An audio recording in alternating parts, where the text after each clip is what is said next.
시간이 돼서 강사님을 소개해드리고 시작을 하도록 하겠습니다. 오늘 같은 강연은 좀 특이한 것 같아요. 그죠? 조금 보도자료 내지는 공지를 통해서도 소개가 좀 되긴 했지만요. 오늘 두 분 작가는 아주 오래된 무슨 전문 프로 작가라기보다는 이제 시작하는 분들이시고요. 저기 있는 대로 이제 가정박 청소년 문제를 이제 책을 내셨어요. 근데 책을 내신 게 계기가 이제 두 분 작가 중에서 두 분이 뉴스토라고 하는 곳의 대표를 공동 대표를 두 분이 하고 계신데요. 그 중에 이광현 작가님이 본인의 실제 가정박 청소년 경험을 했던 실제 경험을 갖고 계시고요. 여러 가지 사연들이 많이 있을 것 같긴 한데 그러한 내용을 갖고서 이제 책을 내셨고 소개를 좀 할 거고요.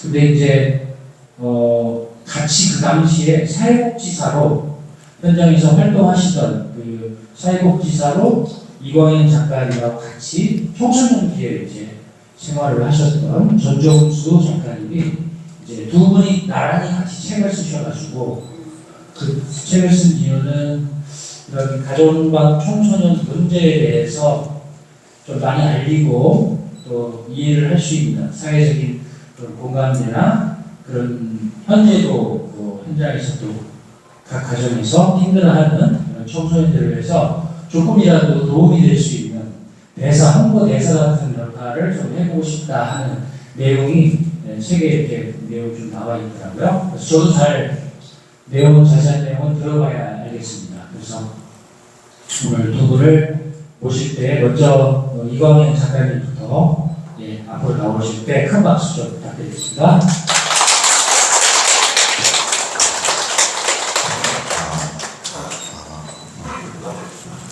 네, 안녕하세요. 오늘 이렇게 휴일이고 또 휴강하는 날인데 더운 날씨에 시간 내주셔서 감사드리고 또 이렇게 초대해 주셔서 감사합니다. 저는 가출 좀 해본 이광현의 저자 이광연이라고 하고요. 네, 이 책은 실제로 제가 겪었던 위기 경험을 풀어낸 제 에세이입니다. 또 현재 위기 청소년의 삶의 자립을 돕는 뉴스트로의 공동 대표로서 활동하고 있습니다. 잘 부탁드리겠습니다. 네, 안녕하세요. 방금 소개받은 전종수라고 합니다. 저도 뉴스트로의 공동 대표로서 가정박 청소년의 삶의 자립을 돕는 사회복지사로 일을 하고 있습니다. 저는 청소년쉼터에서 14년간 사회복지사로 일을 했고요. 그리고 청소년 부모 활동 지원을 하면서 활동가로 1년 생활했고, 그리고 현재 뉴스트로라는 단체를 만들면서 그들의 이야기를 직접 전하는 일들을 꿈꾸고 있는 일들을 지금 하고 있습니다. 그래서 계속해서 앞으로 가정박 청소년들의 삶의 이야기들을 많은 사람들에게 좀 전하면서 그들의 삶도 우리 지역사회 안에서 곳곳에서 좀 숨쉬고 있다는 것들을 좀 알리는 일들을 많은 분들과 함께 좀 나누는 그런 사명을 좀 가지고 일을 해보려고 합니다. 이야기를 먼저 시작을 해볼 텐데요. 이광현 작가가 본인의 에세이로 쓴 이야기를 먼저 시작을 해보도록 하겠습니다. 네, 오늘 특강 제목은 생존과 현장, 생존과 삶의 이야기입니다. 우선 저희는 제가 15년 전 가출했을 당시에 청소년 쉼터에 입소하게 되었는데, 그때 저는 입소 청소년이었고 옆에 계신 대표님께서는 거기 청소년들을 관리하는 선생님이셨습니다. 그렇게 저희는 15년 전에 처음 만났고 서로 전혀 다른 경험을 한 두 사람이지만 위기 청소년이라는 하나의 키워드에 맞물려서 같이 위기 청소년을 위한, 또 위기 청소년들의 인식 개선과 구조 변화들을 위해서 같이 활동하는 사이가 되었습니다. 제가 먼저 시작하게 될 텐데요. 왼손잡이와 위기 청소년이라는 주제로 먼저 말씀드리고 싶습니다. 왼손잡이의 비율이 10명 중 한 분 꼴로 계시다고 하더라고요. 여기 혹시 왼손잡이 분 계신가요? 네, 비율로 보니 정말 맞는 것 같습니다. 2025년 통계상 한국의 청소년 수는 760만 명 정도 되는데요. 네, 위기 청소년의 수 또한 50만 명에서 80만 명까지 추정하고 있습니다. 그러니까 비율상 10%인 게 비슷하죠. 왼손잡이가 과거서부터 되게 많은 차별과 또 안 좋은 부정적인 인식들이 많은 걸로 알고 있었습니다. 최근에야 많이 좋아졌지만 여전히 구조적으로 또 환경적으로 오른손잡이의 기준에 맞춰져서 생활하고 있다는 점은 여전히 변함이 없는 것 같습니다. 위기 청소년들도 마찬가지로 여전히 일반적인 청소년의 기준과 제도에 맞춰져서 생활하고 있는데 거기에 더해서 안 좋은 인식까지 많이 있다고 생각을 합니다. 그 안 좋은 인식이란 보통 저희가 비행이라는 주제로 많이 매체에서 다루게 되면서 위기 청소년은 위험한 존재, 또 길에서 마주치고 싶지 않은 존재, 또 도움을 주기보다는 왠지 꺼려지는 존재로 인식이 많이 되어 있는데 개인적으로 저는 위기 청소년들이 사회적 약자라고 생각합니다.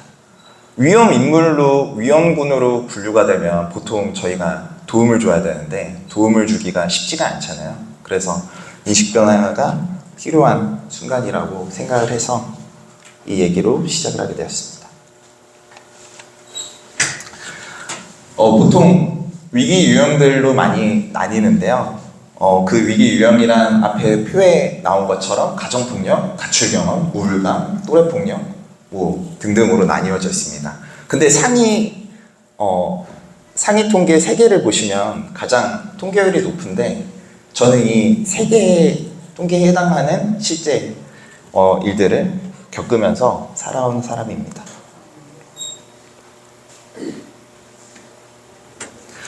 보통 우리는 전문성을 기르기 위해서 대학을 다니고 교육을 받고 그 자격을 가지고 현장에 나아가 근무를 하고 자격을 또 우리가 만나는 대상들에게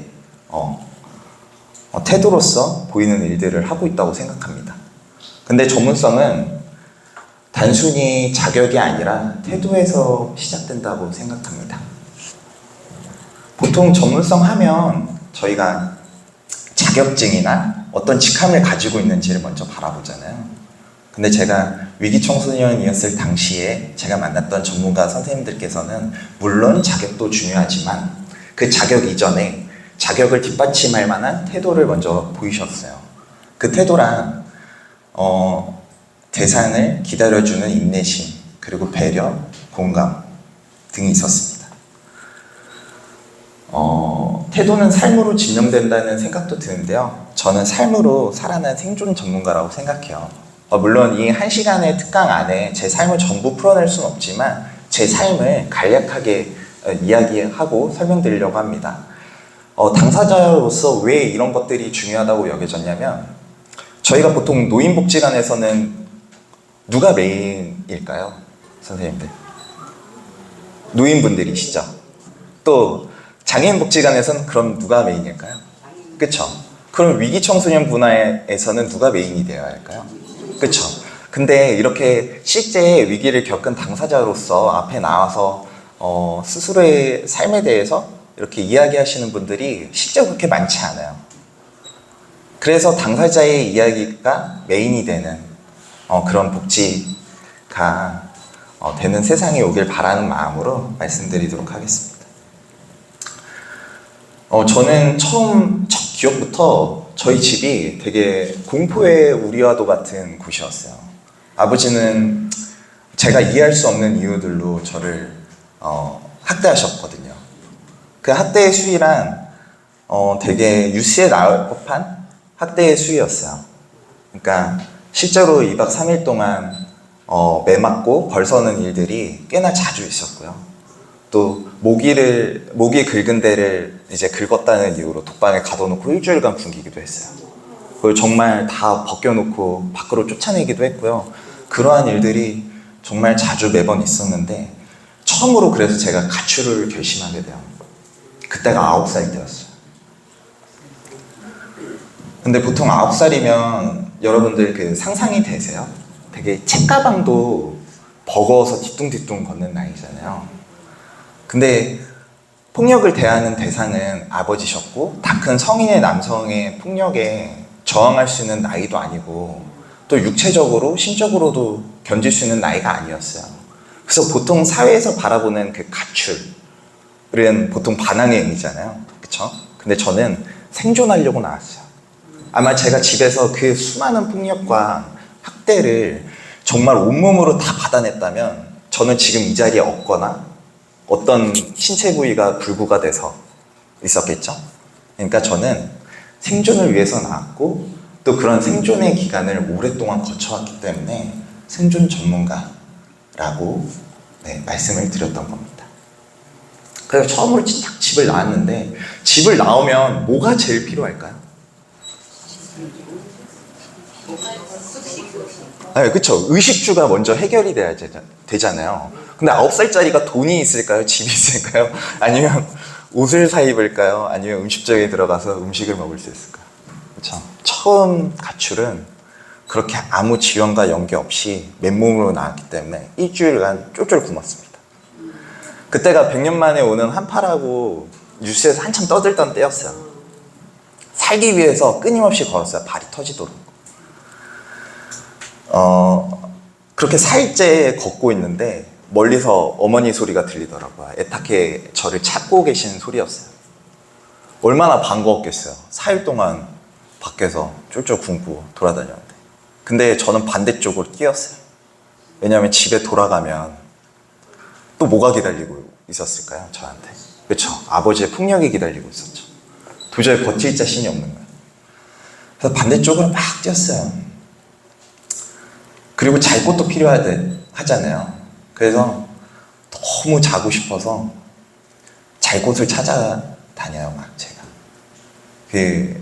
예전에 유치원 놀이터 보면은 아이들 놀라고 터널 같은 게 하나 있잖아요. 거기가 딱 밖에서도 안 보이고 바람도 와가지고 되게 좋더라고요. 그래서 근처에 있는 의료 수거함에서 이불을 가져다가 깔고서 누워요. 그리고 거기서 너무 춥잖아요. 가족들도 보고 싶고. 나는 왜 이렇게 살고 있을까를 고민하기 시작해요. 그때부터. 나는 왜 존재하고 왜 사는 걸까? 그리고 나는 어떻게 살아야 할까? 그러다가 이제 처음으로 11살 때 처음으로 전문가분들을 만나요. 그때도 제가 가출한 때였어요. 11살 때였는데 이번엔 한여름이에요, 배경이. 제가 집 근처에 있는 공원에 할 게 너무 없으니까 가출하면 놀러 갔어요. 거기 공원 안에 청소년 수련관이라는 곳이 있었거든요. 그래서 제가 평소에는 1층만 이용하다가 심심하니까 2층도 한번 올라가 보고 싶잖아요. 그래서 슬 올라가요. 거기에는 수많은 방으로 이루어진 공간이 있더라고요. 분위기는 되게 고요하고. 근데 생전 처음 태어나서 본 공간이 하나 있었어요. 온통 장난감으로 꽉꽉 채워져 있는 방이 있는 거예요. 홀린 듯이 들어갔죠. 그래서 장난감을 한번 쓱 보고 있는데 밖에서 소리가 하나 들려요. 누구니? 제가 그때서야 허락 없이 들어왔다는 걸 깨닫고 후다닥 도망가거든요. 그게 제가 처음으로 만난 첫 상담 선생님과의 첫 만남이었어요. 그 일이 있고 나서 제가 또 잡혀 들어가고 집으로 또 폭력을 당한 뒤에 이대로만 두고 볼 수 없었던 어머니가 상담 선생님과의 연계를 도와주셨고 아빠와의 긴 설득 끝에 첫 상담을 받게 됐어요. 근데 제가 첫 상담을 받아서 깜짝 놀라요. 여기 앞에 있는 키워드 보이시죠? 환대의 기여, 인내하기, 경청, 배려, 공감, 신뢰. 저는 이 전문가에게 이러한 태도를 배웠어요. 딱 제가 상담소 문을 딱 열고 들어왔잖아요. 제 심정이 어땠을 것 같은지 네. 아실까요? 네. 첫 만남이 어땠다고 그랬죠? 네, 제가 도망쳤잖아요. 허락 없이 공간에 들어와서. 되게 솔직히 말하면 쫄아 있는 상태였어요. 근데 딱 문을 딱 열고 들어가니까 마치 언제 그랬냐는 듯이 환하게 웃어주시면서 오는이라고 고생했다고. 코코아 좋아하냐고. 그래서 되게 환대해 주시더라고요. 근데 사람이 그렇게 첫 인상이 중요하대요. 보통 사람이 첫 인상을 판단하는 데는 3에서 7초밖에 안 걸린다고 하더라고요. 근데 그 3에서 7초 만에 전 이 상담 선생님한테 마음이 확 넘어간 거죠. 그리고 다음으로 질문을 하셨어요. 보통 탐색 질문이라고 하죠. 오늘 기분이 어떻니? 광영이는 어떤 삶을 살아왔길래 선생님을 찾아왔니? 이렇게 딱 두 질문을 하셨는데 아무 말도 할 수가 없더라고요. 왜 아무 말도 할 수가 없었냐면 11년 만에 처음으로 제 기분을 물어봐 준 사람을 만난 거예요. 아무도 오늘의 기분을 궁금해하지 않고 제가 어떤 생각을 가지고 어떻게 살아왔는지 그동안은 궁금해해 주시는 분이 없었거든요. 그리고 스스로도 생각해 본 적이 없는 거예요. 내 기분이 오늘 어떻든 간에 그게 중요한가? 내가 어떻게 살아왔던 간에 그게 중요한가? 라고 스스로 의문이 들었거든요. 그리고 되게 어려운 기억들이잖아요. 매 맞고 맨날 학대당하고 칼 가지고 찌르겠다고 협박당하고 그런 기억들이 뭐가 좋은 게 있겠어요. 그러니까 한 달 동안 아무 말도 못했어요. 근데 거기서 또 하나를 배웠어요. 아, 우리가 사람을 대하는 태도는 단순히 언어적인 호응이 아니라 행동적인 표현이구나를 그때 처음 알게 된 것 같아요. 한 달 동안 아무 말 안 했는데 화를 내고 답답해하는 게 아니라 눈은 계속 저를 응시한 상태로 온화한 미소로 앉아 계시더라고요. 그렇게 한 달을 아무 말 없이 기다려주셨어요. 그랬더니 첫 입이 트이더라고요. 내가 이렇게 살았습니다, 선생님. 그래서 너무너무 힘들고 공포스럽습니다. 그렇게 솔직하게 상황을 말했더니 다음으로는 배려를 해주셨어요. 어떤 배려를 해주셨을까요? 이거는 이제 상상력도 필요하고 좀 어려운 질문이기 때문에 채를 드리도록 하겠습니다. 어떤 배려를 처음으로 해주셨을까요? 힌트를 드리자면 보통 상담을 통해서 어떤 문제가 발견되면 연계와 지원이 따르기 마련이에요. 그리고 대표님과 제 첫 만남이 힌트가 될 수 있겠네요. 격리. 그쵸. 어디로부터, 그러니까 격리돼서 어디로 갔을까요? 11살이에요, 아직. 네. 네, 아동쉼터. 네, 드리도록 할게요. 네. 아동쉼터로 처음으로 가요. 처음으로 아빠와 떨어져 있는 시간을 경험하게 된 거예요. 11년 만에. 그랬더니 너무 좋더라고요. 내가 그냥 마음 놓고 학교에 다닐 수 있는 시간이 있고, 마음 놓고 음식을 먹을 수 있는 시간이 있고, 마음 놓고 물 마실 수 있는 시간이 있다는 게 너무너무 행복했어요. 그 전까지는 집에 있는 모든 시간은 고통이었거든요. 저는 방학을 제일 싫어하는 사람 중에 한 사람이었어요. 보통 방학은 노는 시간이니까 되게 좋아하잖아요. 저는 방학이 2달이면 2달 내내 집에 갇혀서 맞아야 했거든요. 너무너무 좋았어요. 그리고 공감을 해주셨어요. 어떻게 공감을 해주셨냐면 보통 나와 관련이 없고 나와 전혀 다른 경험을 하고 있는 사람들 앞에서는 진심으로 공감하기는 어렵잖아요. 근데 정말 본인이 아픈 것처럼 같이 울어주시더라고요. 그러니까 나와 마음을 함께하고 있구나, 이 사람이. 나와 마음의 결을 계속 맞춰서 걸어주고 계시구나 하니까 신뢰가 생기더라고요. 그래서 제가 만난 전문가 분은 물론 상담사 자격도 갖추셨지만 이러한 태도적인 부분으로서도 저에게 많은 점을 알려주셨던 그런 기억들이 있습니다.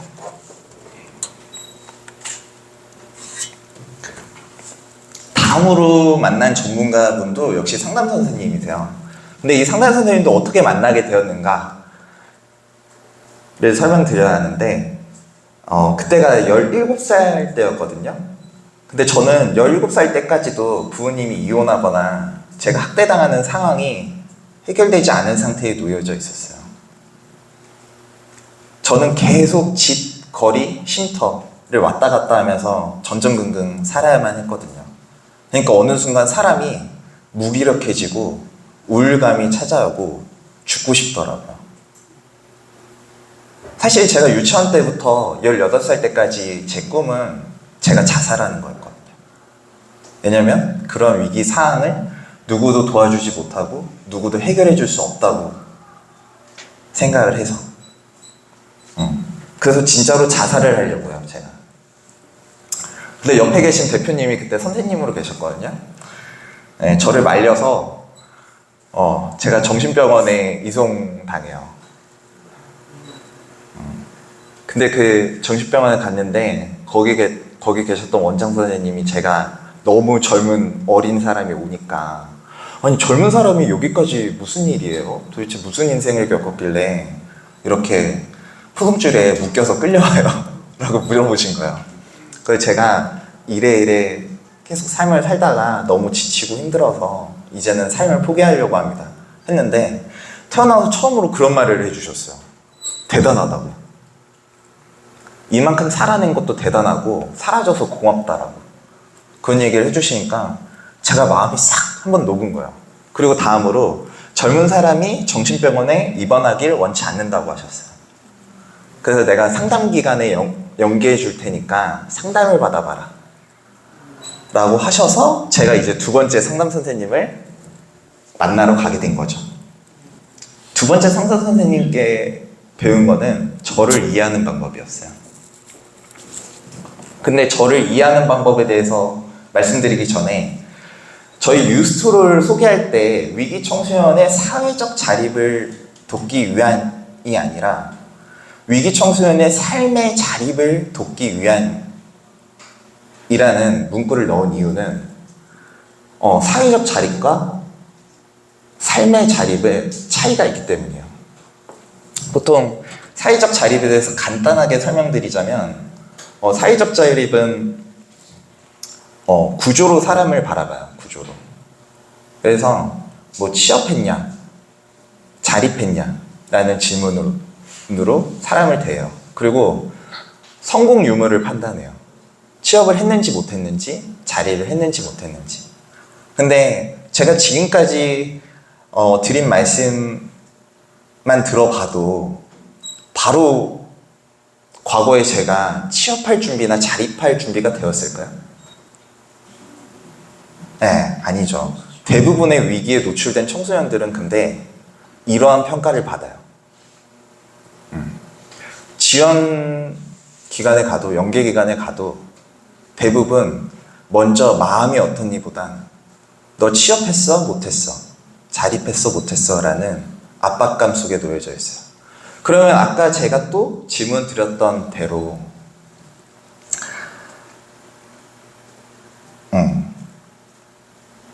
메인일까요? 이게 위기 청소년들의 메인 목소리일까요? 이러한 구조가? 아니라고 생각해요.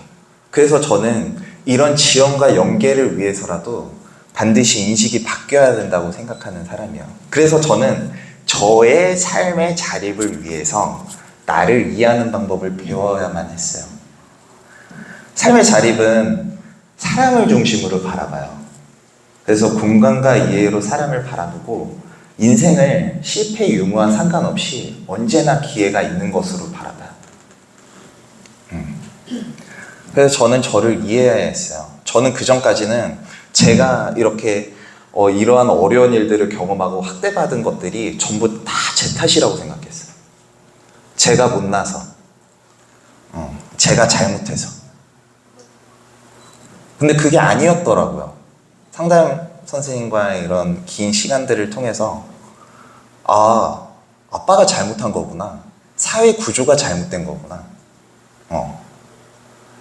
이렇게 위기 아동 청소년이 있어도 계속해서 사회적 인식이 잘못된 거구나. 저는 실제로 경찰서도 3번 정도 갔거든요. 다 뭐라고 갔냐면 살려달라고 갔어요. 근데 첫 경찰은 저를 강제로 순찰차에 태워서 제발 살려달라는 저의 말 속에서도 매뉴얼이 있으니까 집에 데려다 줘요. 그러면 그게 맞는 걸까요? 두 번째는 14살 때 머리가 난돌질 당해서 그리고 너무 많은 폭력을 당해서 몸이 다 상한 상태로 경찰서 문을 열어요. 그리고 제발 살려달라고 해요. 근데 첫 마디가 여기가 미국이니 아빠를 신고하게 였어요. 사회적 인식이 당시엔 그랬어요. 세 번째는요, 이혼하기 직전쯤 되는데 한 17살에서 18살 때였을 거예요. 아빠를 결국 경찰에 신고해요. 근데 경찰이 해줄 수 있는 최대한의 도움은 아빠가 술이 깰 때까지 유치장에 반나절 가둬놓는 게 다였어요. 근데 반나절 분리돼서 다시 집으로 돌아올 수 있게 해주면 어떤 일들이 벌어질 것 같나요? 네, 재반복이죠. 그래서 결국엔 접근금지 가처분 명령을 또 받게 돼요. 근데 접근금지 명령을 받아도 또 접근을 하셨죠. 근데 그 접근을 하게 되면 벌금이 있거든요. 그 벌금은 또 누가 냈을까요? 저희 어머니가 내셨죠. 의미가 있는 걸까요? 네, 별로 없었죠. 그래서 이런 인식들이 바뀌길 바라는 마음으로 당사자인 제가 계속해서 말씀드리겠습니다. 또 관계의 지속성에 대해서 배우게 돼요. 보통 저희가 어떤 상담기관이나 복지기관에 찾아가면 그 기간이 다 정해져 있잖아요. 뭐 짧게 한 3개월, 6개월, 뭐 1년 뭐 이런 식으로요. 근데 저도 그 기간이 끝나면 더 이상 관계가 끝나는 줄 알았어요. 근데 아니더라고요. 상담 선생님과 이제 처음 상담을 받기로 한 기간이 1년이었는데 그 1년이 끝난 뒤로부터도 그냥 어떤 상담 선생님이 아니라 한 사람으로서 저도 이광현으로서도 계속해서 관계를 지속해 나갔어요. 그러면서 한 방에 뭐 상담 1년 받았다고 해서 사람이 다 괜찮아지고 그런 건 아니잖아요. 또 제가 이미 18살이라는 나이가 되었기 때문에 어떻게 살지가 너무 막막했어요. 왜냐면 아직도 마음이 다 회복되지 않았고 또 왜 살아야 되는지 또 명확하지 않았거든요. 스스로에게.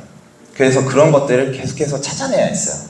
그러니까 저는 삶의 자립을 위해서도 되게 열심히 노력했던 사람 중에 한 명이죠. 그리고 저는 되게 저를 부정적으로밖에 바라볼 수 없었거든요. 왜냐면 제대로 학교를 다닐 수도 없어서 중학교, 고등학교도 검정고시를 받고 너무 제 속 안에 있는 분노가 많으니까 제대로 된 교육관계도 맺지 못했었어요. 그러니까 스스로를 어떻게 바라봤냐면 아까 사회적 자립, 그러니까 사회에서 바라보는 인식대로 스스로를 실패자라고 생각했어요. 근데 이 선생님은 반대로 생각하셨어요. 광현아, 너는 특별해. 왜냐면 남들이 하지 않은 특별한 경험을 한 사람이니까. 특별한 사람은 어떻게 대우해야 할까? 특별하게 대우해야겠지. 그러니까 너는 스스로를 특별한 사람이라고 믿고 나중에 이렇게 아픈 사람들의 마음을 공감해 줄 수 있는 사람이 분명히 될 거야. 그리고 그들을 도우러 가게 될 거야. 라고 하셨는데 10년 후에 제가 또 이러고 있네요. 맞아요. 아닙니다. 이번 전문가는 앞에 두 분의 전문가는 되게 긍정적이었잖아요. 이런 전문가는 굉장히 위험합니다. 편입니다. 네, 판단하는 것, 이론 사례. 저희는 어쩔 수 없이 판단하는 사람들이에요. 그래서 똑같이 판단하는 티를 안 내는 거지 어쩔 수 없이 사람이 이상 3에서 7초면 앞에 사람을 판단하기 시작합니다. 또 저희가 어떤 전문가 자격을 얻기 위해서 이론과 사례를 또 배우죠. 20살 때쯤이었어요. 제 정신이 어느덧 미쳐서 환청이 들리더라고요. 가만히 있는데 저를 욕하는 소리가 막 들리는 거예요. 이곳저곳에서. 그래서 제가 병원을 찾아가요. 안 되겠다 싶어서. 근데 그 병원에 있는 상담 선생님이 너 같은 케이스는 처음 봤어. 너는 스스로를 속이고 있는 사람이야 라고 하셨어요. 그러니까 아픈 사람이 내가 얼마나 아픈지까지도 설명해야 하는 상황이 온 거잖아요. 그러니까 마음이 너무 힘들더라고요. 근데 나중에 뇌파 검사에서 실제로 이상이 발견되니까 그때서야 믿어주시더라고요. 그래서 우리는 이론과 사례를 왜 배울까? 라는 생각을 해봤을 때 사람을 유익하게 하기 위해서 실천학문으로서 우리가 전문가 자격을 가지고 현장에 나아가 대상을 돕기 위해서 배우는 건데 대상을 판단하는 데 사용하시면 안 될 것 같다라는 생각이 들어서 이번 파트를 넣었습니다.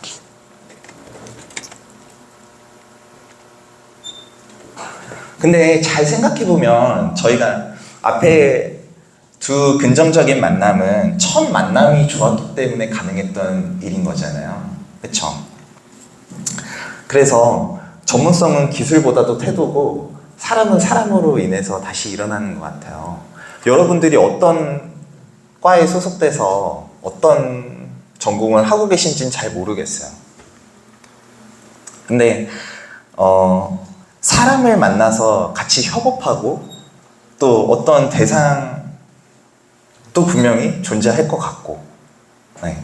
그래서 내가 가진 자격을 가지고 나는 어떤 태도로 살아갈 것인가에 대해서 좀 더 고민해 보시면 좋을 것 같다. 또 위기 청소년들의 위기를 앞으로는 비행이라 바라보시기보다는 우리가 좀 더 나서서 목소리 높여서 도와줘야 되는 사회적 약자로서 인식해 달라는 부탁을 드리고 싶어서 이러한 시간을 가졌습니다. 감사합니다.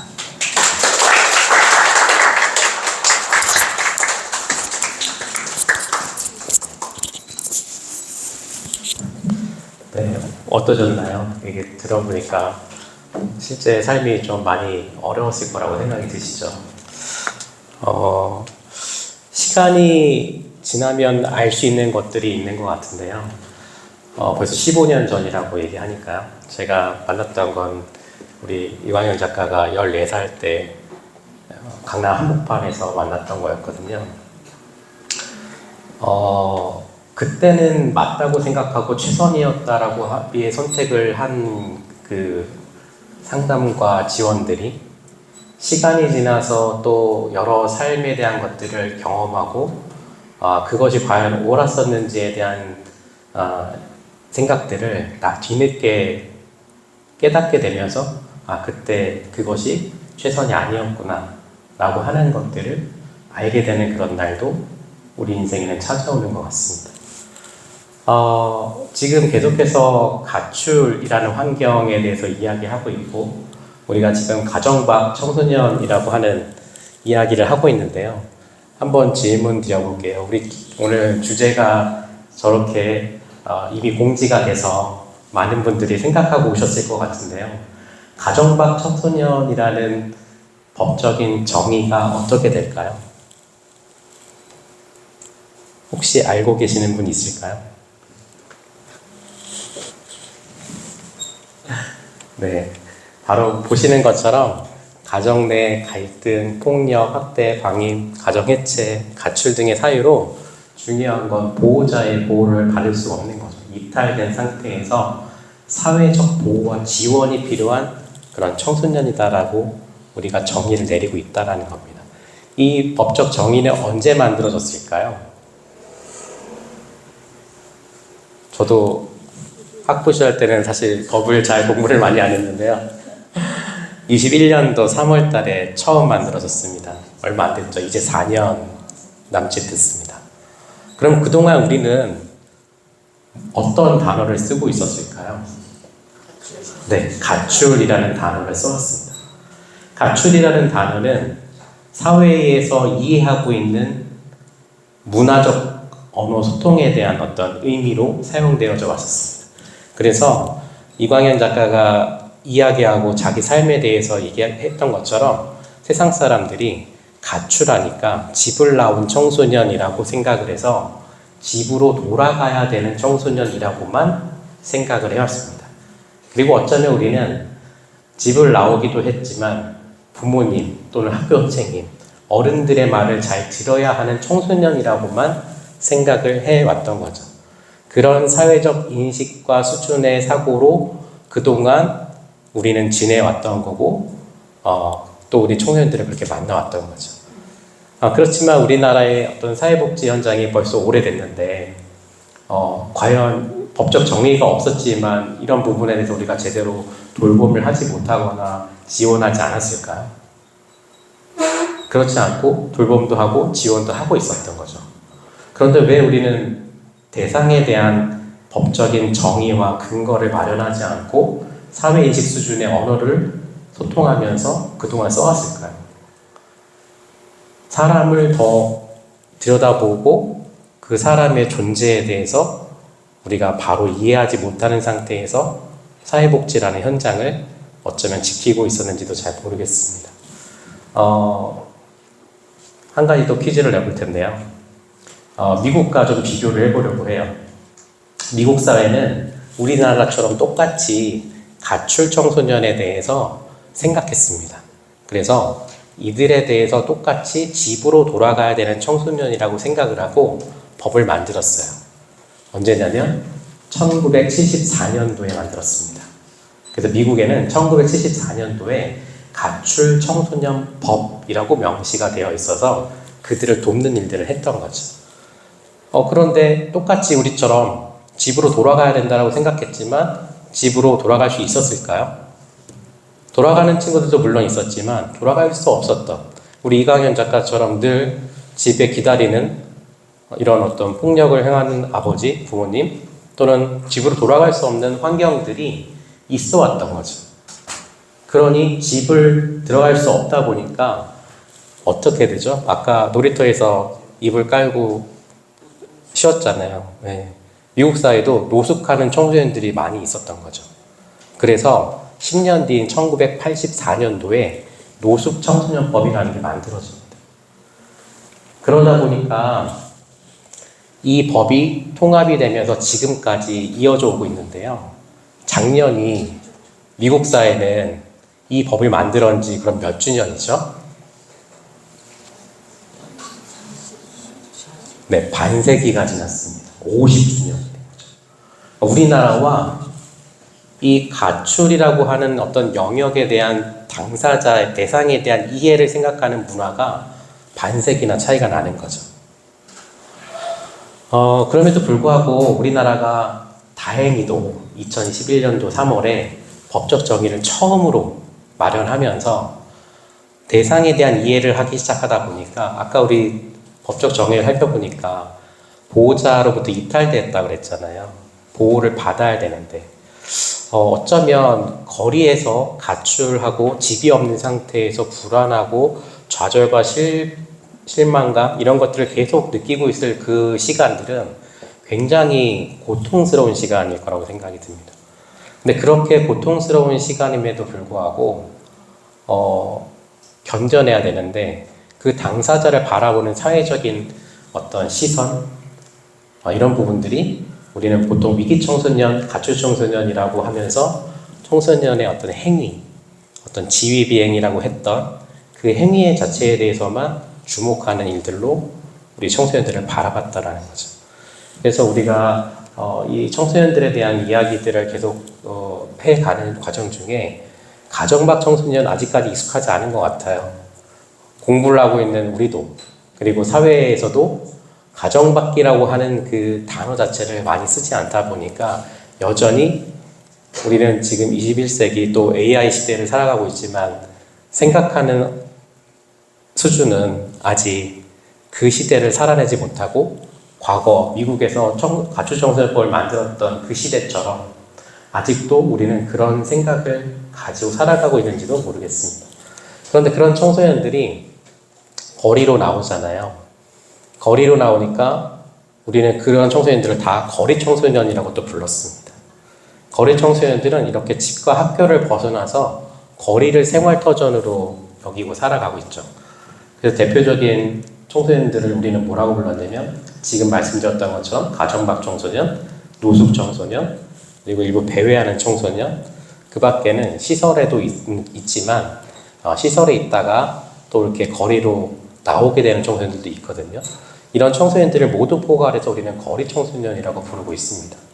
이런 청소년들은 지지 기반이 없거나 굉장히 취약한 상태로 거리를 헤매고 있는 그런 상태에서 만나게 되는 거죠.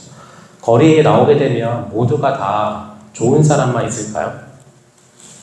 그렇지 않을 거라고 아마 알고 계실 것 같아요. 거리로 나오니까 좋은 사람보다는 그들을 이용하거나 사회에서 착취하는 사람들이 더 많이 있다라는 걸 우리는 언론이나 미디어를 통해서 많이 보게 되는 거죠. 이들의 첫 번째 사회 안전망의 역할은 누가 되어야 될까요?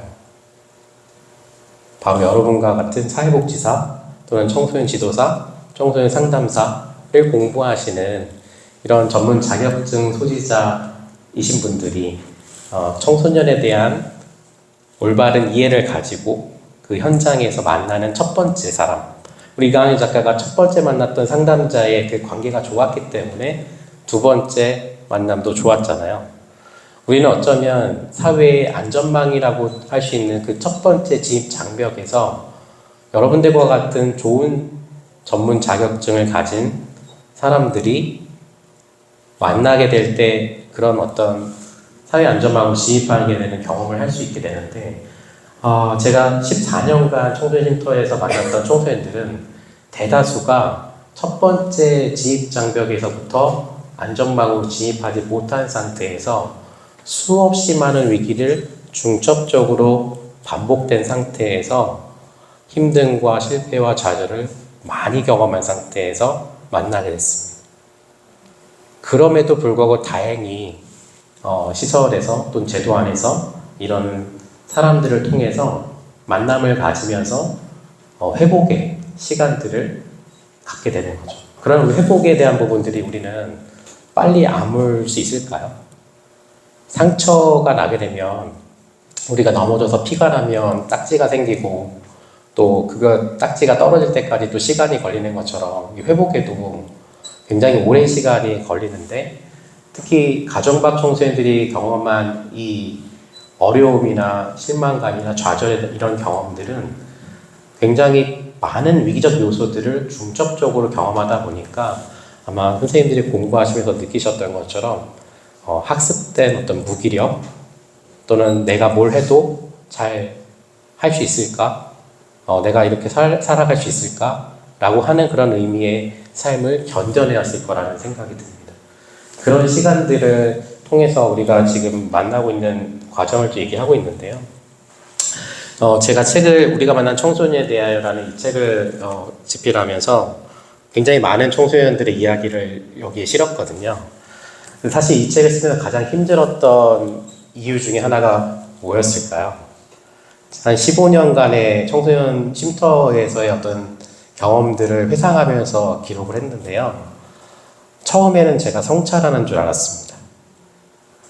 그런데 처음에 말씀드렸던 것처럼 그때는 최선이라고 했던 선택들이 또 그렇지 않았던 선택들이 많이 있었다라는 것들을 스스로 깨닫게 되는 시간이기도 했었어요.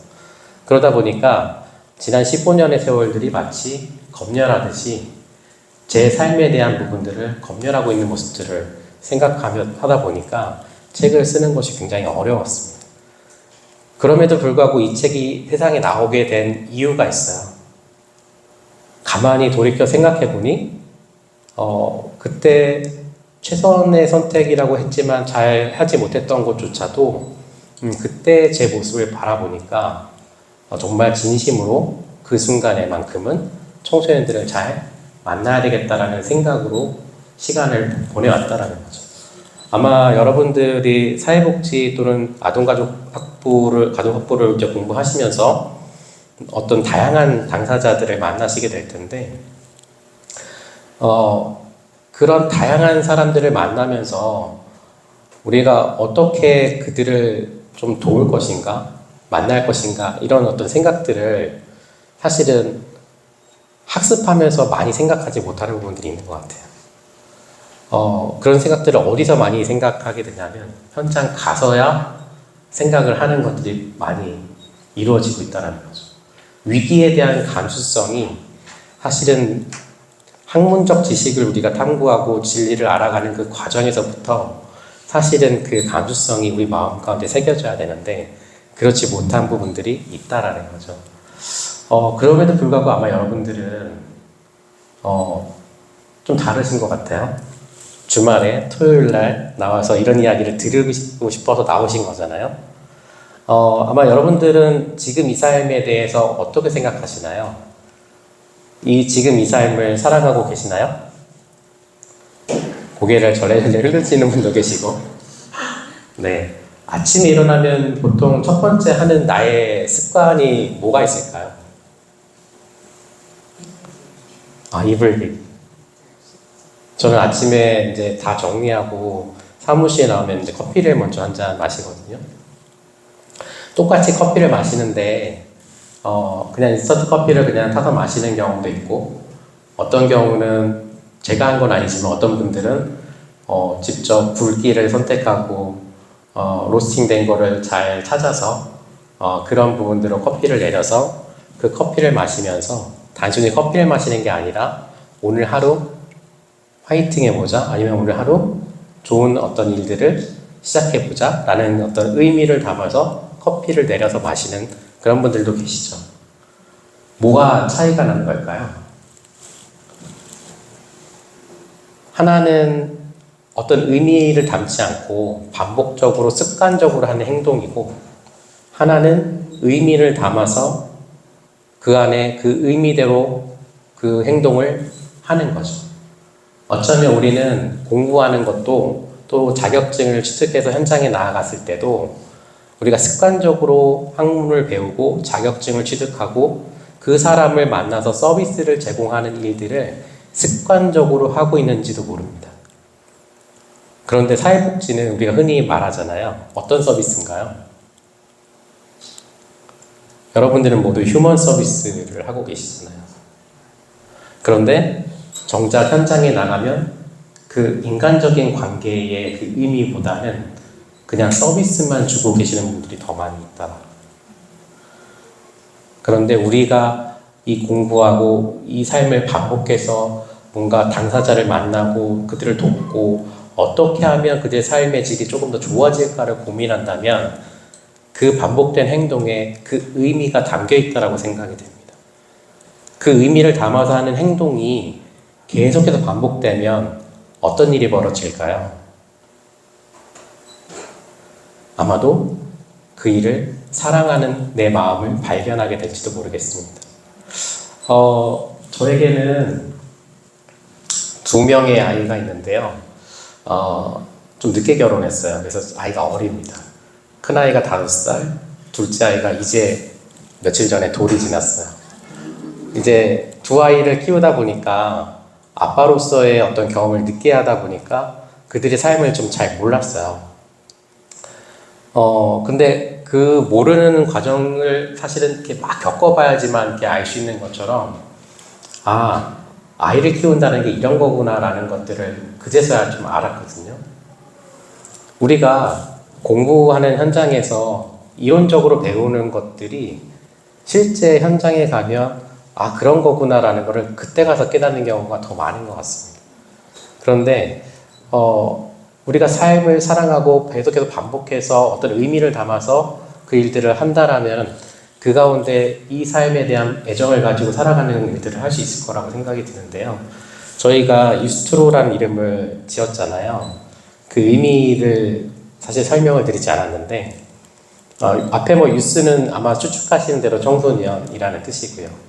저희가 처음에 만났을 때는 거점이나 사무실도 없고 아무것도 없는 상태에서 만나서 둘이서 한 6개월은 여기 한강 걷고 카페에 가서 이야기 나누고 그런 시간들을 가졌는데요. 그때 아마 여러분들이 지금 마시고 계시는 그 커피 음료를 보시면 빨대가 있잖아요. 마치 그 빨대가 음료를 제 입으로 날라주는 그런 어떤 느낌을 받으면서 우리 이강현 작가가 우리도 청소년과 세상을 연결해주는 그런 유스트로와 같은 어떤 뜻을 담은 의미로서의 삶을 꾸미면 좋겠다. 이렇게 해서 이름을 지었거든요.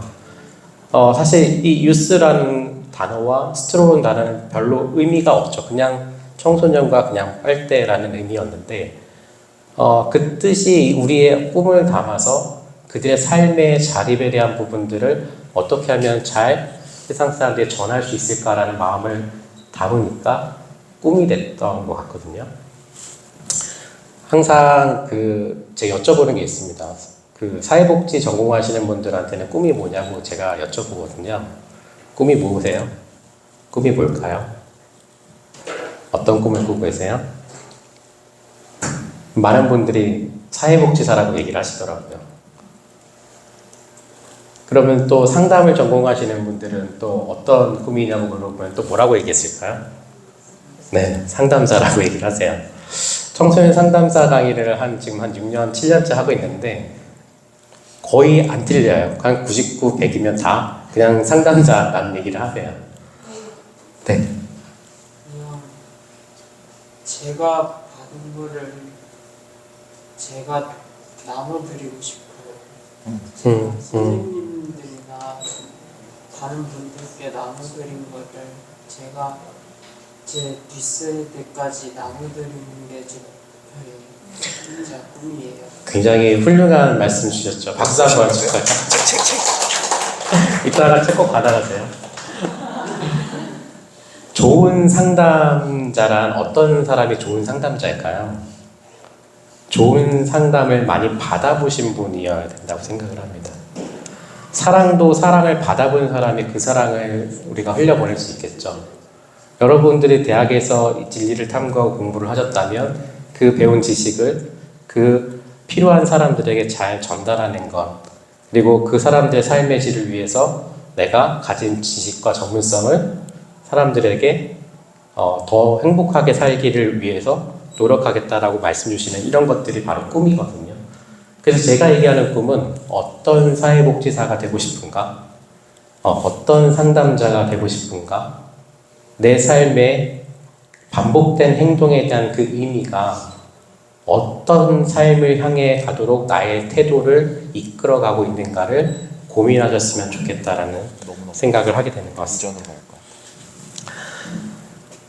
그래서 계속해서 이렇게 화면에 보여주시는 것들은 이제 참고해 보시면 좋겠지만, 우리가 다양한 사람들의 이야기들을 이렇게 사례로 이야기를 전달하고 있지만, 그 사례 자체에 중요한 게 아니라 그 사례를 들여다보면 그들의 삶의 어떤 그 선택과 어떤 그 힘듦이 느껴지는 거죠. 여러분들은 아마 제가 여기 알기로는 동아리도 오신 것 같아요. 청사무.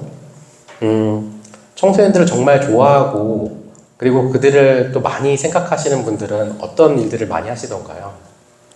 그들이 있는 곳에 먼저 찾아가 주시기도 하고 같이 나누고자 하는 뭔가 함께하는 시간들을 보내려고 노력하시는 것 같습니다.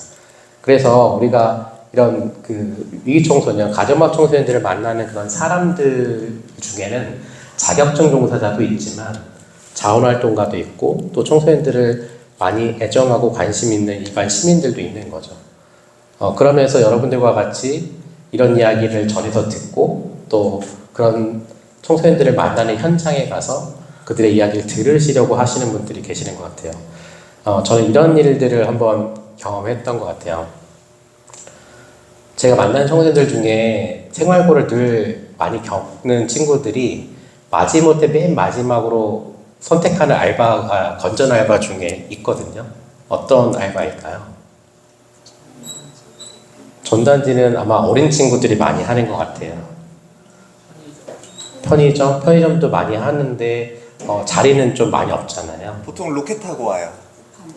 네, 택배 상하차를 많이 하세요.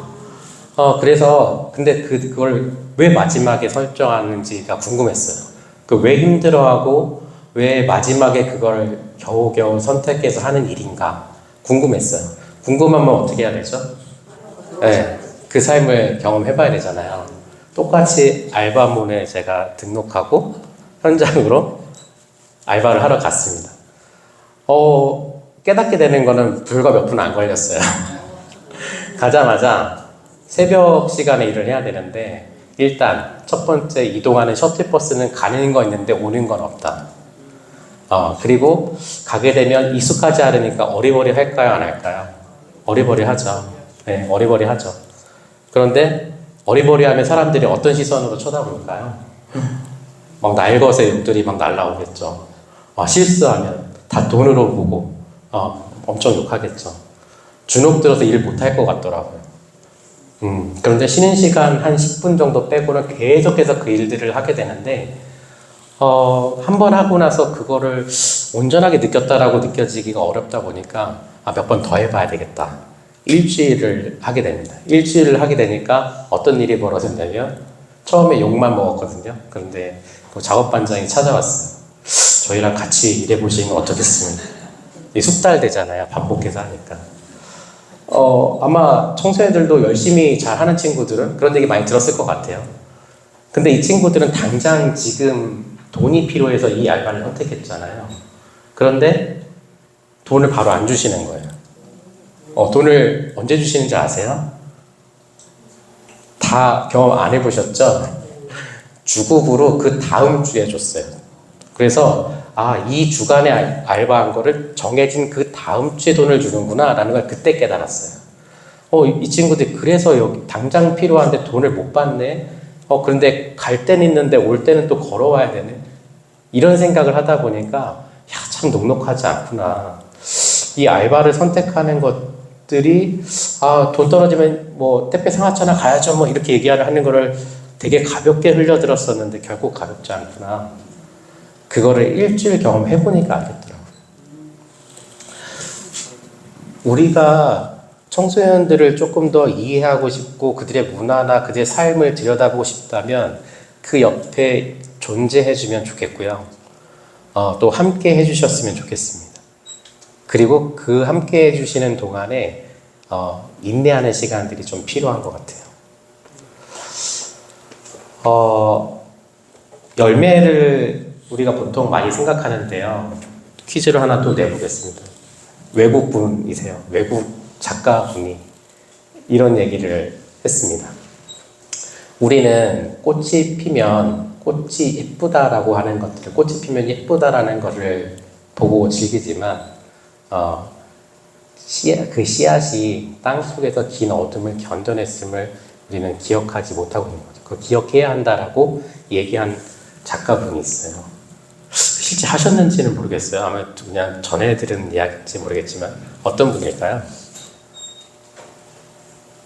네. 헤르만 헤세라는 유명한 작가분이 그런 얘기를 했다고 해서 우리가 흔히 생각해보면 씨앗이 땅속에서 아무것도 안 하는 것 같잖아요. 근데 시간이 지나면 땅속에서 점점 싹을 틔우면서 밖으로 나오고 그 싹이 나무가 되고 꽃을 피우고 열매를 맺는다는 걸 우리는 너무나 잘 알고 있어요. 그런데 그 씨앗이 나무가 되기까지 굉장히 긴 시간이 좀 필요하잖아요. 느리지만 아무것도 안 한 게 아니고 변하고 성장한 거잖아요. 마치 우리가 만나는 위기 청소년, 가정 밖 청소년도 어쩌면 수많은 위기와 수많은 힘듦을 경험하고 있어서 지원해줘도 매번 저 상황이 나아지지 않아 라고 생각하는 것처럼 보이지만 느리지만 사실은 그 안에 품고 있는 씨앗이 어떤 씨앗으로 품어져 있는지 우리는 알 수 없는 거죠. 그러니 꽃을 피우고 열매를 맺을 때까지 우리가 인내하는 시간들을 좀 같이 가져야 되지 않을까요? 우리 이강현 작가가 15년 전에 14살 때 만났을 때 어떤 씨앗을 품고 있는지 저는 몰랐습니다. 그리고 중간에 계속해서 만나온 대면대면한 관계가 아니고 각자의 삶을 살았어요. 그러다가 서로 안부만 주고받고 연락한 그런 세월이 8년 정도 됐거든요. 그러다가 다시 만난 지 이제 2년 차, 1년 조금 지나서 지금 같이 또 꿈을 꾸고 있습니다. 그땐 이런 날이 올 거라고 알았을까요? 전혀 생각을 못 했겠죠.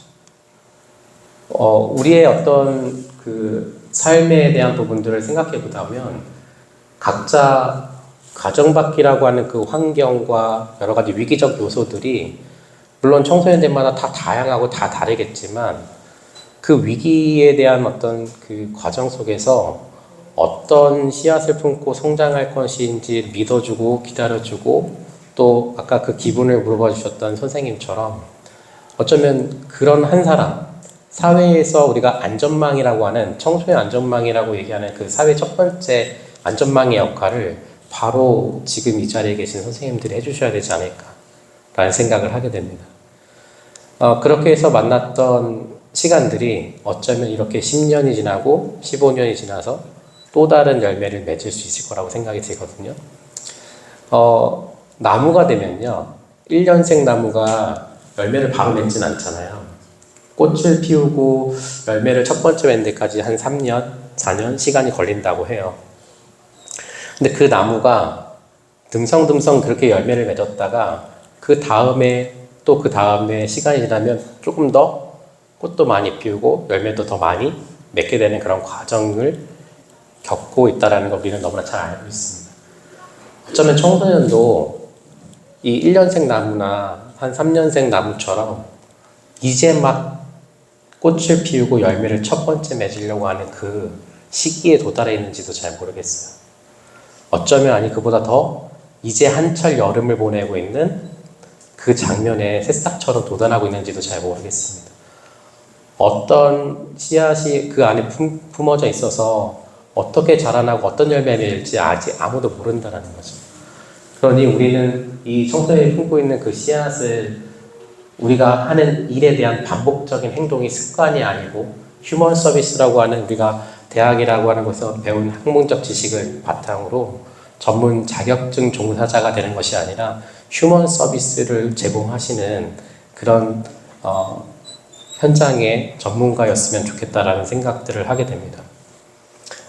그래서 세 가지 다짐을 좀 했으면 좋겠는데요.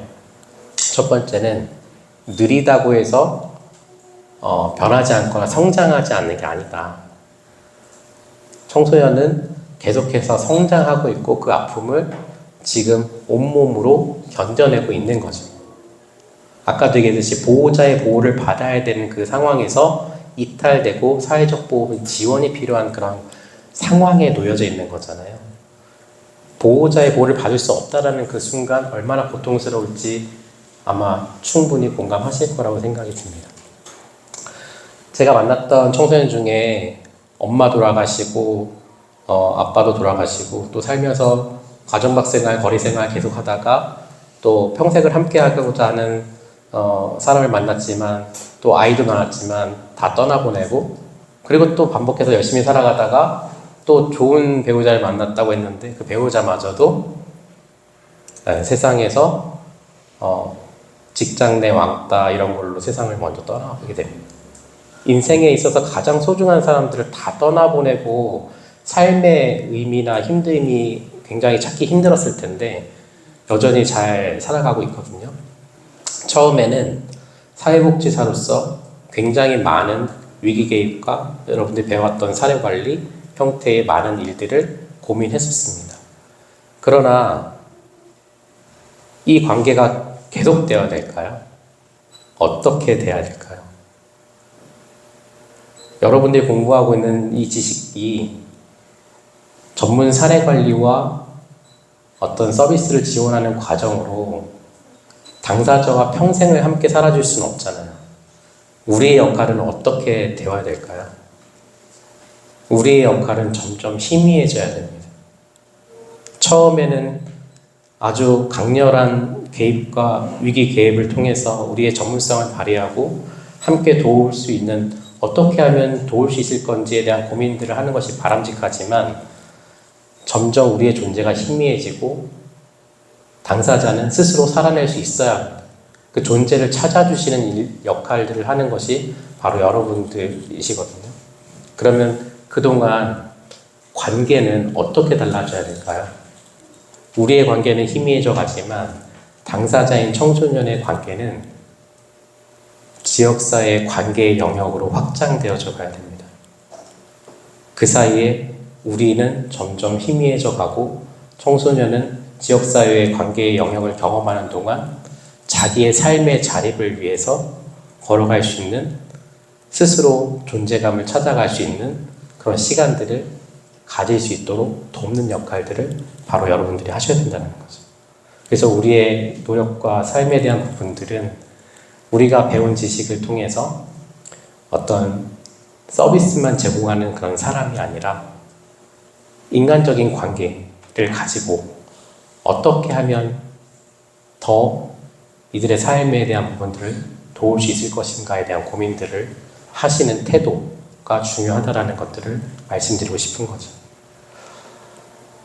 나의 삶을 사랑하는지는 한번 생각해 보시면 좋겠습니다. 선생님들께 한번 질문 드려볼게요.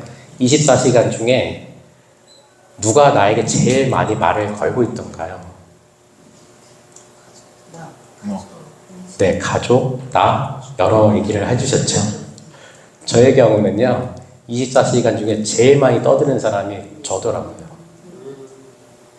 사람들한테 들리는 목소리로 하는 건 아닌데 제 안에 저한테 수없이 많은 이야기를 하고 있는데 그 이야기를 잘 들었을까요? 안 들었을까요? 네, 잘 안 듣고 있어요. 잘 안 듣고 있다라는 건 나하고의 관계가 좋은 걸 의미할까요? 그렇지 않은 걸 의미할까요? 나하고의 관계가 내가 좋지 않구나라는 걸 깨달았습니다. 내가 나에게 전하는 그 음성을 듣고 무엇을 생각하고 어떻게 살기를 바라는지를 계속 고민했다면 나와의 관계가 좋은 사람이 내가 만나는 다른 사람과의 관계도 좋다라는 것을 깨달았어요. 그래서 우리는 직장 생활을 하거나 또는 가족과 소통하고 교류할 때 건강한 교류를 해야 되는데 건강하지 않은 교류를 하는 거죠. 자, A를 얘기하면 A로 대답을 해야 되는데 우리는 뭐로 보통 얘기하죠? 잘못된 오류를 범하는 경우는 B나 C나 다른 걸 얘기하겠죠. 우리는 상호 보완적 교류를 해야 됨에도 불구하고 건강하지 않은 교류를 하는 모습들을 많이 보고 있는데요. 이런 소통은 어디에서 출발하는지를 생각해 보면 내가 나하고의 관계 속에서 건강한 관계를 잘 하고 있는지를 살펴보시면 도움이 되실 것 같아요. 그래서 내가 나와의 관계를 잘 맺고 또 내가 하는 행동과 좋아하는 일들의 의미를 담아서 반복된 행동을 내 삶 가운데 애정과 사랑을 담아서 이 삶을 어떻게 사랑할 것인지에 대해서 고민하신다면 여러분들이 만나는 당사자, 청소년이 됐건 그 누가 됐던 그 당사자의 삶에 대해서 우리는 조금 더 어떻게 함께 이 삶을 살아갈 건지에 대한 고민들을 나누는 그런 소통하는 사람이 될 거라고 생각이 듭니다. 좋은 사회복지사는, 좋은 상담자는 그런 삶의 인생의 태도를 가지고 계시는 분들이 이 현장에 필요한 분들이라고 생각이 드는 것 같아요. 지금 밖에 덥잖아요. 더운 날, 또 주말이고 이렇게 시간 내서 나오는 게 쉽지 않은데 이 시간 나오셨다라는 건 내가 내 삶을 사랑하고 있고 이 시간을 들여서 내가 어떤 깨달음을 얻어서 내가 만나는 누군가에게 도움을 주고 또 그런 삶을 살아내겠다라는 여러분들의 굳은 다짐과 의지가 담겨 있다고 생각을 합니다. 두 번째 다짐은요,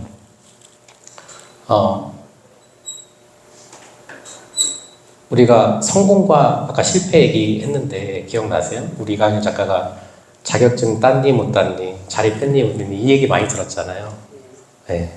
청소년을 만나는 데는 성공과 실패가 없습니다. 그 과정에서 우리가 어떤 태도로 만날 것인가의 그 과정이 더 중요하다는 거죠. 그러니 지금 당장 보이지 않는 그 모습이 10년 뒤 또 20년 뒤 어떤 모습으로 살아갈지 그 누구도 알 수 없는 부분이기 때문에 우리는 그 과정을 결코 성공과 실패로 판단하지 않으셨으면 좋겠습니다. 마지막으로 당부드리고 싶은 다짐이 있습니다. 우리는 청소년만 알아서는 안 되고요. 또 청소년도 우리를 또 알아가는 시간들이 필요하거든요. 그래서 청소년의 이야기로 사실 시작을 해요. 저희 같이 청소년을 만나는 사람들은 처음에 그 위기 상황과 어떤 문제로부터 그 청소년의 이야기에 집중하는 일들이 시작이 됩니다. 그러나 그 과정 가운데 말씀드렸던 것처럼 함께하고 인내하고 또 청소년을 인격적인 존재, 성장하는 존재로 생각을 한다 보면 그 안에 우리의 이야기가 같이 있게 된다는 것을 기억해 주셨으면 좋겠어요. 제가 쓴 이 책은요, 우리가 만난 청소년에 대하여라는 제목이거든요. 그러니까 여기에는 제 이야기가 많이 들어가 있겠죠. 제가 쓴 책이니까. 그런데 청소년의 이야기로 시작했던 것이 시간이 지나다 보니 그 삶을 애정하고 그 삶에 대해서 어떻게 청소년들을 만날 것인가를 고민하다 보니 그 안에 제 이야기와 제 삶이 있다라는 것들을 깨닫게 됐습니다. 그러니 우리가 만나는 당사자가 어떤 누군가가 되어도 그 당사자의 이야기로 시작하지만 우리의 이야기로 채워지는 시간들로 살아가는 시간들이 있으셨으면 좋겠습니다. 이 세 가지를 기억하셔서 내가 어떤 사회복지사 또는 어떤 상담자가 될 것인가에 대한 고민들을 하셔서 지금 공부하시는 그런 시간과 노력들이 선생님 본인과 또 만나시는 우리 당사자분들의 행복을 위해서, 삶을 위해서 함께하는 그런 시간들이 되셨으면 좋겠습니다. 제가 준비한 건 여기까지고요. 네. 우리 같이 한번 또 질문을 또 주고받는 시간들을 가져볼까 합니다.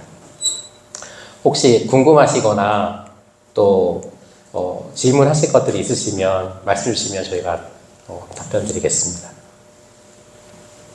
현장에서 계시다 보면 늘 한결같은 마음이 되지 않을 때가 있잖아요. 지치고 힘들 때. 그러면 본인 나름대로의 그런 수학이라고 해야 되나요? 그런 걸 어떻게 극복하는지. 왜냐하면 사람을 하나 성장시키고 사람을 바라봐주고 그 있는 시간이 정말 힘든 시간들이잖아요. 그 힘든 기다림에서 이렇게 빛으로 또 된 성장의 과정을 또 보면 누구보다도 가슴 뿌듯함, 벅찬 희열감을 또 느끼실 테지만 그런 슬럼프를 겪으실 때는 어떻게 또 나름대로 극복하시는지 궁금합니다. 많은 사람들이 그 소진에 대한 이야기를 나눌 때 전문성에 대한 이야기를 많이 하시는 것 같아요. 전문가는 소진이 안 온다 그러는데 사실 그런가요? 저는 전문가도 소진이 오는 것 같습니다.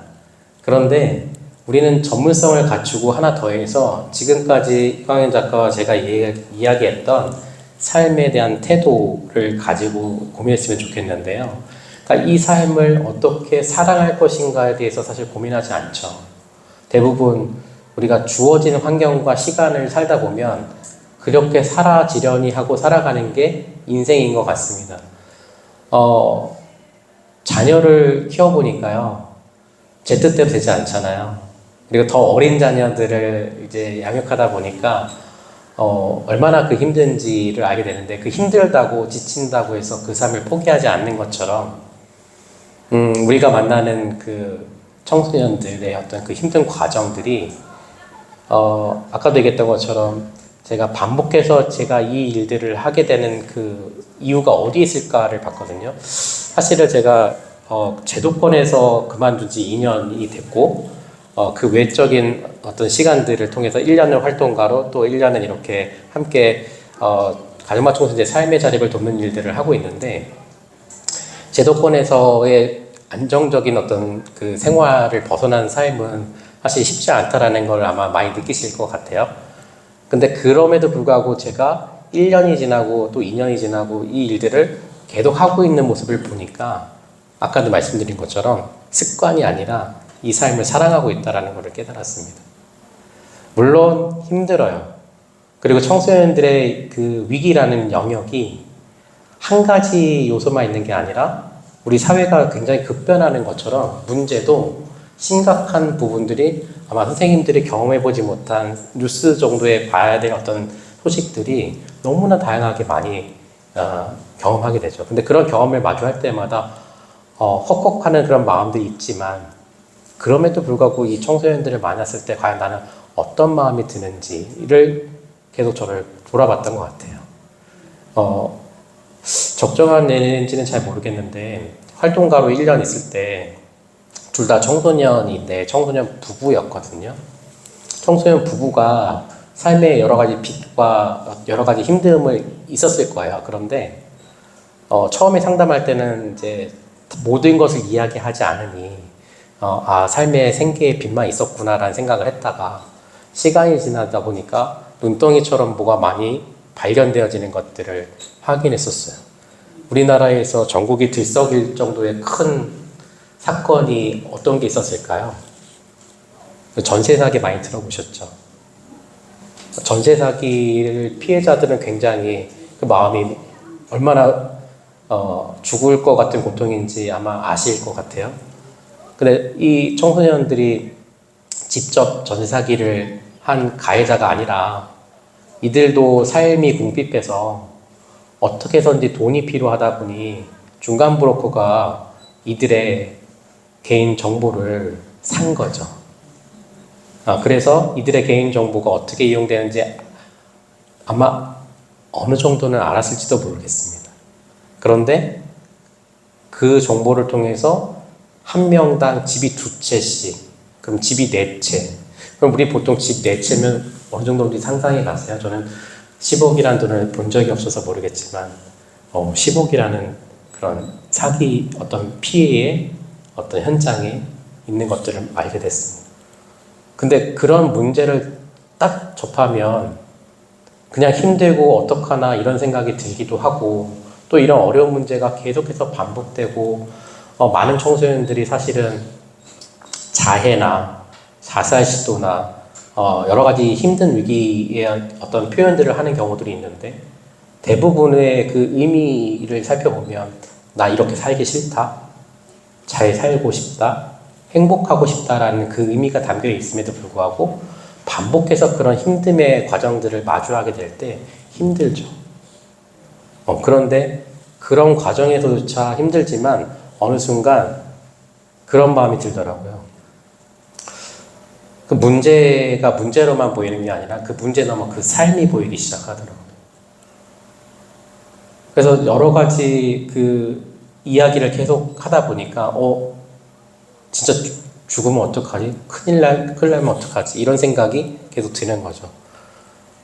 근데 처음에 그런 어떤 생각이 들다가도 계속해서 이 삶을 어떻게 하면 잘 살아갈 수 있도록 도울 것인가를 고민하는 그 과정에서 청소년들이 살아가더라고요.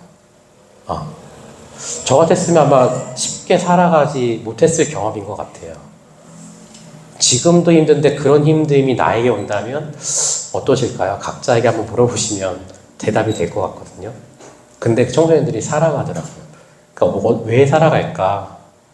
우리 청소년들이 청소년 기본법에서 얘기하는 연령이 9세에서 24세인 건 다 알고 계시죠? 그런데 이들이 만나는 사회 안전망의 그 사회복지사와 상담자를 만날 때 관계를 하다가 서비스 관계에 대한 종결 시점이 오게 되면 이런 생각을 합니다. 22살, 23살 되면 시한부 인생을 판정받은 것처럼 이제 선생님 저하고 연락 안 하실 거죠. 서비스 종결은 종결일 뿐이에요. 인간관계가 끝난 건 아닌 거죠. 아까도 얘기했지만 우리의 존재가 희미해지긴 하지만 그 당사자의 관계의 영역이 지역사회로 확장되어져 가는 경험을 할 수 있도록 우리는 그 존재감을 찾아주는 역할들을 하는 거잖아요. 그 역할을 통해서 청소년들이 살아가는 그런 과정들을 우리가 경험하고 또 함께 인내하는 시간들을 가지다 보면 청소년들이 잘 극복해서 살아가고 있는 친구들이 많이 있거든요. 처음에는 10대, 20대 후반의 그 연령대를 이제 그 우리 후기 청소년이라고 하는 연령대를 경험하다가 이제는 30대도 만나고 같이 늙어가는 그런 관계로 함께 이 지역사회에서 함께 살아가는 존재로 만나고 있는 사람들이 많이 있는 거죠. 이 관계가 계속해서 이런 휴먼 서비스라고 하는 우리 사회복지 영역의 서비스로 이어진 건 아니에요. 사회복지적 서비스는 시작이 있고 종결이 있습니다.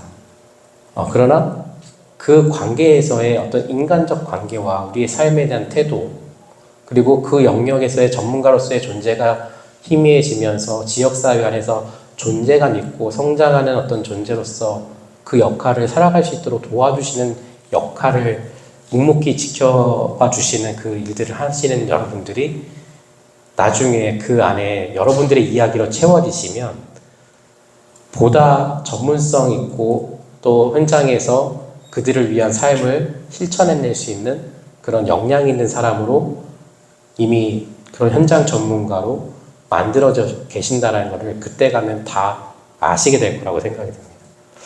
그래서 소진 얘기하다 여기까지 왔지만 우리는 힘듦으로 보는 게 아니라 우리 아까 정신과 의사들이 만났잖아요. 우리는 보통 그렇거든요. 전문가의 진단이 있으면 더 문제를 문제로 바라보게 됩니다. 그러나 그 문제를 넘어서 그 삶을 들여다보고 그 이해하는 그런 과정이 있다면 우리가 그 인간적 관계를 통해서 지역사회 관계 영역으로 확장되어져 갈 수 있도록 그 존재가 성장할 수 있는 존재가 될 수 있도록 믿어주는 한 사람, 기다려주는 한 사람, 사회에 기능하는 사람이 될 수 있도록 그 돕는 역할을 하는 현장 전문가가 되실 거라고 믿고요. 또 그런 경험의 한 번의 경험들이 소진되지 않고 내가 이 삶을 살아가고 어떻게 살기를 바라는지에 대한 그 마음을 내 안에 계속해서 심어줄 거라고 생각이 듭니다. 그러면 그 삶을 사랑하니까 조금의 힘듦이 온다고 해서 포기하거나 좌절하지 않을 것 같아요. 그러면 어떻게 해서든지 소진돼서 잃어버린 것을 대체할 만한 것들을 찾아내거나 또 이 삶을 사랑해서 움직이는 나의 삶이 또 보일 거라고 생각이 듭니다. 답변이 되셨는지 잘 모르겠어요. 네, 또 혹시 질문 있으실까요? 우리 이강현 작가가 또 준비를 하고 있습니다. 네, 그냥 똑같이 대표님께 하셔도 돼요. 네. 두 분이 책 저자가 된 계기가 혹시 있을까요? 먼저 아까도 얘기했던 것처럼 저희가 저는 이제 개인적으로 한 횟수로는 한 16년, 17년 정도 청소년들을 만나고 있는데 특히 가정 밖 영역에 있는 위기 청소년들을 만나고 있는데요. 그들의 삶의 이야기를 현장에서 종사자로 일하면서 만나고 있을 때 사회구조적인 어떤 한계들이나 또 여러 가지 우리가 할 수 있는 어떤 역량의 한계들이 있을 거예요. 그리고 또 그들의 이야기들을 많이 접하고 또 저의 이야기도 있지만 누군가는 그들의 이야기를 계속해서 사회에 전하는 일들을 해야 되겠다는 생각이 제 안에 이제 생기기 시작을 했던 것 같아요. 그래서 그 일들을 어떻게 하면 좀 사람들하고 많이 나누고 알 수 있을까라는 것을 고민하다 보니까 제 삶에 대한 시간들을 쭉 회상하면서 책으로 먼저 글로 써보면 많은 사람들이 직간접적으로 이 이야기를 한번 들어보시고 그 삶에 대해서 좀 알아주는 어떤 과정이 있지 않을까라는 생각으로 저는 글을 쓰게 됐고요.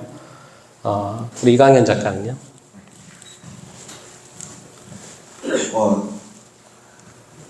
11살 때 초등학교 담임 선생님께서 책 한 권을 주셨어요. 그 책 이름이 누리야라는 장편소설이었는데요. 거기에 나오는 누리라는 소녀가 저처럼 이른 나이에 집에 나와서 납치당하고 서커스 쇼에 학대당하면서 무대에 서야 되는, 그리고 그럼에도 꿋꿋이 살아가는 이야기의 소설을 한 권 제가 받은 적이 있었어요. 제가 그 18살 때까지 있었던 그 학대의 기간 동안 그 책만 1000번 이상 읽었던 거예요. 모든 질문, 모든 문장을 외울 정도로. 그만큼 당사자가 당사자에게 다가가는 힘은 큰 울림이 있다고 생각해요.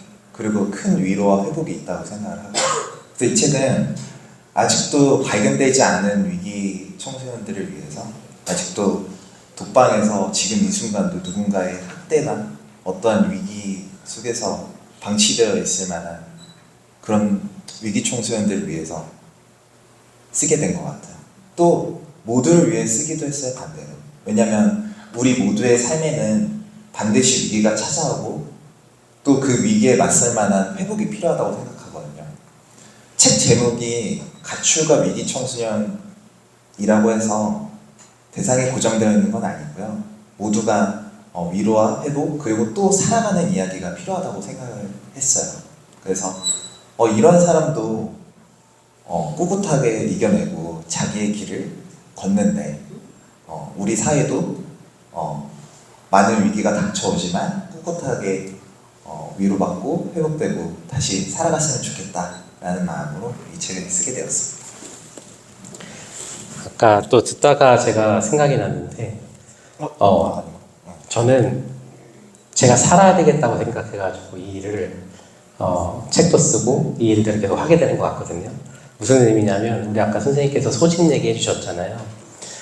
저는 지금 의정부에 살고 있는데 처음에 의정부로 갔을 때가 아마 여러분 많이 기억하시는 세월호 사건 있을 때 제가 의정부에 첫 발을 내디뎠거든요. 너무 일을 열심히 잘하고 싶어서 거리에서 매일매일 청소년들을 만나고 다니고 하루에 10,000보, 20,000보 걸어다니면서 이렇게 청소년들을 만나는 일들을 계속 하다가 너무너무 많이 하고 싶은데 어느 날 그 의정부로 오기 전에 이광현 작가가 있었던 그 쉼터에서 만났던 친구가 세상을 떠났다는 이야기를 들었어요. 근데 그 친구 마지막으로 만난 게 저였거든요. 마지막으로 만났을 때 그 친구가 사실은 세상을 떠나는 선택을 했는데 그 충격으로 굉장히 힘들어했을 때 저를 만난 거예요. 사실 많은 시간을 위로를 해줬지만 그리고 자연스럽게 그 시간이 견뎌질 거라고 생각해서 시간이 지났지만 나중에 유서관장 발견되면서 그 친구가 죽기 전에 만나고 싶은 사람이 이 명단을 쭉 적었는데 맨 마지막에 있었던 사람이 저라는 사실을 6개월이나 지나서 알았어요. 그리고 또 의정부 땅에 와서 그렇게 위기 청소년들을, 가정박 청소년들을 돕고 싶은 마음들을 열심히 품고 돌아다니다 보니까 정말 이 삶을 좀 잘 돕고 싶다라는 선택을 하다 보니 제가 잠이 안 오더라고요. 어느 날 하루에 2시간도 못 자는 수면장애가 와서 너무너무 힘들어서 저도 여러분들이 많이 알고 계시는 종합심리검사를 통해서 제 삶을 들여다봤습니다. 그때 34살쯤이었는데요. 그제서야 처음으로 종합심리검사라는 걸 저 혼자 해본 것 같거든요. 우리는 어쩌면 내가 나를 잘 안다고 생각하는지는 모르겠지만 내가 나를 잘 모르더라고요. 그제서야 검사를 해보고 나니 지난 세월의 삶이 단지 불편했다라고 생각해졌던 것들이 내가 아팠던 거구나라는 것을 그때 깨달아요. 의사 선생님이 공황장애 진단을 내리셨거든요. 그래서 3개월 정도 약을 먹었는데 그 약을 먹으면 부작용이 있으니 굉장히 날카로워지고 예민해지고 무기력해지고 이런 증상들이 있었어서 사실은 이 약을 먹으면 이 일을 못할 것 같은 거예요. 근데 제가 이 일을 너무 사랑하니까 이 일이 너무 하고 싶어서 상담하고 여러 과정 가운데 약을 3개월만 먹고 중단하고 벌써 지금 10년이 지났죠. 한참 지난 동안 사실은 잘 살고 있거든요. 네. 누구에게나 그 힘듦의 순간이 찾아오게 되는데 그 힘듦의 순간을 찾아왔을 때 어떻게 대처하느냐의 태도가 중요하다라고 말씀을 드리고 싶은 거예요. 진단받고 나오자마자 누구에게 제가 제일 먼저 그 이야기를 했을까요? 가족도 아니고요. 24시간 중에 저와 가장 많이 보내는 동료 선생님들에게 얘기했어요. 나 이 일이 너무 하고 싶은데, 이 일이 너무 사랑하는데 아파요. 근데 실수했을 것 같아요. 그래서 진짜 실수했거든요. 네. 굉장히 예민해지고 짜증내고 화도 많이 내고 근데 그 삶을 뭔가 나의 애정하는 삶을 드러내고 도와달라고 얘기하면서 그 일들을 내가 사랑하는 마음으로 하다 보니까 견디게 되고 극복하게 되더라고요. 그리고 나서 현장에 똑같이 공황장애를 겪고 있는 청소년을 만났는데 제가 거리에서 상담하는데 버스 안에서 상담을 한 적이 있거든요. 근데 똑같이 공황장애를 가지고 있는 청소년이 막 발작을 일으키면 사실 숨을 거치게 쉬고 거의 이제 막 숨 넘어간다라는 표현들을 많이 하거든요. 근데 의사 선생님이 있어서 특별한 조치가 없어요. 긴급약이라고 하는 것들을 먹어도 계속해서 본인이 그 스스로를 뭔가 통제하거나 극복하지 않으면 그 상황이 지속될 가능성이 크거든요. 그때 제가 했던 건 그 청소년 옆에서 손잡고 기다려주면서 괜찮아. 견뎌낼 수 있을 거야. 그리고 그 시간들을 같이 계속 있었어요.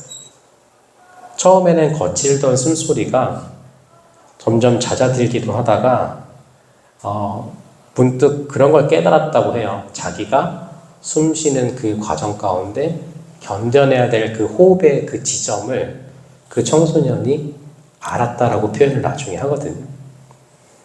그래서 그런 상황이 와도 내가 어떻게 숨 쉬면서 조절해야 될지에 대한 그 지점을 아는 거죠. 마치 우리의 삶도 힘듦이 오거나 계속 어려운 환경에 있는 당사자를 만나는 그런 힘든 일이 있다 하더라도 내가 어떤 호흡으로 내가 어떤 내 삶의 지점에서 숨쉬고 살아갈 것인가에 대한 고민들을 하면서 또 내가 살아가는 이 일들을 어떤 태도로 바라보고 살아갈 건지 고민하다 보면 그 과정의 일들이 어쩌면 우리가 이렇게 생각보다 쉽게 극복해 갈 수 있지 않을까라는 생각을 하거든요. 굉장히 무거운 주제처럼 얘기한 것 같지만 언제 시간이 지나갔는지도 모르게 벌써 저는 청소년들만 벌써 17년을 만난 거잖아요. 시간이 너무 빨리 갔거든요. 가끔가다 우리 이강현 작가가 청소년 있을 때 그런 얘기 하거든요. 저는 안 늙을 거라고 생각했대요. 너무 그때 지금보다 더 등치가 좋고 더 힘도 세고 그랬나 봐요. 그런데 요즘 되게 엄청 골골하거든요. 너무 나이 들어서 아이를 키우다 보니까 너무 힘들기도 하고 여러 가지 일들을 한꺼번에 하다 보니 많이 힘든데 세월이 흐르면 사실 변하기는 하죠. 근데 변하지 않거나 더 성장한 건 제 삶의 어떤 태도나 마음이 많이 성장한 것 같아요. 그래서 우리가 어떤 시간의 어떤 제약이나 구조적으로 힘든 이런 과정들에 대한 어려움들은 있을 수 있지만 내 삶을 건강하게 바라보고 사랑하다 보면 자연스럽게 이런 부분들을 좀 극복할 수 있을 것 같고 이렇게 책을 쓰게 된 것도 자기를 한번 돌아보고 나와의 관계를 위해서 또 내가 어떤 삶을 살고 싶은지를 생각하다 보니 이렇게 글로 써보는 것들이 굉장히 중요하다는 걸 깨닫게 됐거든요. 그래서 글을 쓸 수 있었어요. 그래서 아마 여기 계시는 선생님들도 만약에 뭔가를 꿈꾸시거나 뭔가 계획하시는 것이 있다면 꼭 글로 쓰셨으면 좋겠습니다. 그 글이 계속해서 나의 마음을 움직이는 그런 어떤 힘이 되어주실 거라고 생각이 들어요. 그래서 책을 쓰게 된 것 같습니다. 네, 시간이 조금 지났네요. 이렇게 마무리하면 될까요? 또 혹시 뭐 질문 있으세요? 네, 그럼 없으시면 강의를 마치도록 하겠습니다.